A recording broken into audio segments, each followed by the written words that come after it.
பொங்கல் திருவிழாவை ஒட்டி திமுக சார்பில் மாநிலம் முழுவதும் 3 கட்டங்களாக விளையாட்டுப் போட்டிகள் நடத்தி பரிசுப் பொருட்களை வழங்க வேண்டும் என கட்சியினருக்கு முதலமைச்சர் ஸ்டாலின் அறிவுறுத்தியுள்ளார்.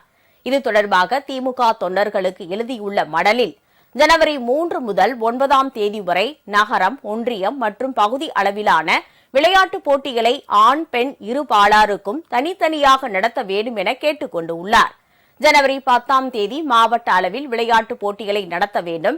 இதில் வெற்றி பெறும் அணிகளை கொண்டு மாநில அளவில் பிரம்மாண்டமாக பிப்ரவரி மாதத்தில் நடத்த வேண்டும் என்றும் வலியுறுத்தியுள்ளார். மேலும் ஜனவரி 14 மற்றும் 15 தமிழ்நாடு முழுவதும் ஊராட்சிகள், வார்டுகள் அளவில் மகளிரை திரட்டி சாதி மத ஏற்றத்தாழ்வு பேதமற்ற திராவிட பொங்கல் வைத்து கொண்டாடப்பட வேண்டும்.